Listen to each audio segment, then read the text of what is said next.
Chers amis de Génération Kaizen, nous revoici pour parler des fonctions de l'animateur BAFA. Aujourd'hui, la deuxième fonction qui est en vigueur depuis 2015, il s'agit de participer à la communication, à l'accueil et au développement des relations entre les différents acteurs. C'est dire si l'animateur a comme fonction importante, juste après la sécurité et la prévention des enfants, de communiquer, d'accueillir, pas seulement les mineurs, enfants ou adolescents, mais les parents, les partenaires, qu'ils soient des prestataires de services ou qu'ils collaborent aux côtés des animateurs, de l'équipe pédagogique, à l'éducation, à l'encadrement des activités des enfants.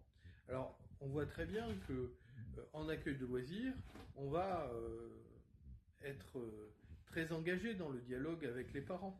Alors après, la manière dont ce dialogue s'organise est définie par le projet éducatif de votre organisateur, par le projet pédagogique défini en équipe avec votre directeur. Est-ce qu'on est dans une optique de co-responsabilité, de co-éducation, de soutien à la parentalité, de partenariat? Eh bien, tout cela, c'est vraiment à discuter. Et il est très important de travailler sa posture avec les parents, parce que les parents vous confient leurs enfants, leurs jeunes, et souhaitent pouvoir se fier complètement à vous avec finalement tous les faits divers, tous les sujets d'inquiétude qui peuvent assaillir les parents. Parfois obligés, et c'est le cas souvent dans les accueils de loisirs, de recourir à celui-ci comme mode de garde. Parfois c'est un choix, notamment de l'enfant qui aime vivre en collectivité et puis participer à des activités ludiques. Parfois c'est en séjour, et en séjour les enfants et les jeunes sont plus éloignés de leurs parents. Donc il y a ici cette relation de confiance qui est très importante.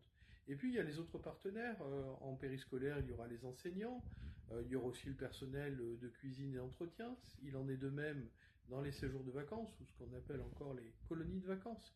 Et puis il peut y avoir des partenaires financiers comme la caisse d'allocation familiale, il peut y avoir la Dragesse, comme organisme de contrôle, mais aussi de conseil. Et puis tout le voisinage, commerçants, voisins, riverains, avec lesquels on est amené soit à cohabiter, soit peut-être parfois à organiser des activités en commun. Eh bien, c'est tout cela qu'il faut avoir en tête quand on prépare le BAFA, c'est on accueille, on participe à la communication, et également, on favorise le développement des relations entre tous les acteurs qui concourent au bien-être de l'enfant. À bientôt pour une troisième vidéo.